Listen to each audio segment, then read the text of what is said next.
drought, it's really biting and a lot of people are hurting. There are some people that are hurting.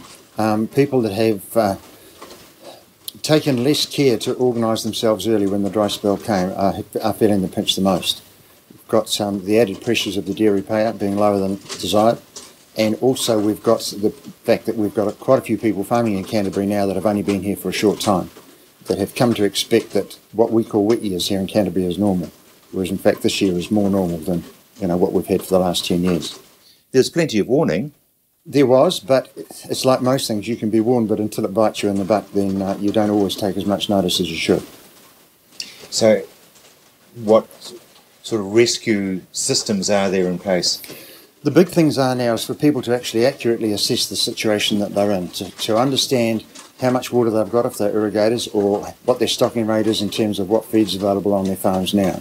It's really important that if you need help and that you contact your farm advisor or your banker and your accountant, those people need to be brought in. Family needs to be brought in so that they understand the situation, so unrealistic expectations are not an issue. What we have learned is that those people that act early, go to their banks and give them the full story in their worst case scenario, tend to come off better.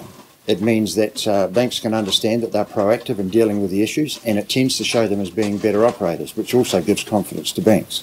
If banks know the worst case scenario, they can plan for it, and they don't like surprises. So they need to know so that they're on a non-surprise basis. Workers are like family, and one of the things that we know is that if any family member is in stress, you rally round and you help. When there's stress in the organisation, you need to stop and think of all of the people around your business as being part of your family.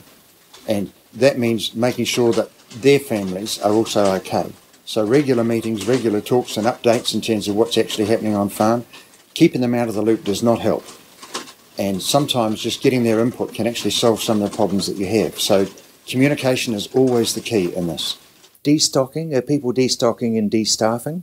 I haven't heard too much about destaffing as yet, but destocking is a standard practice in the dry. Most of the dryland farmers do this routinely.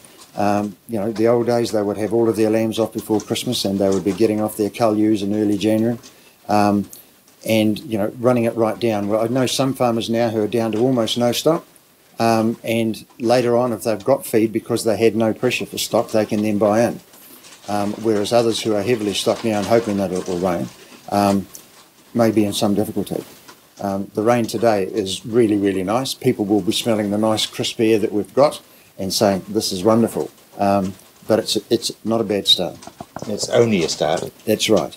The Rural Trust, that will be playing a fairly big part now?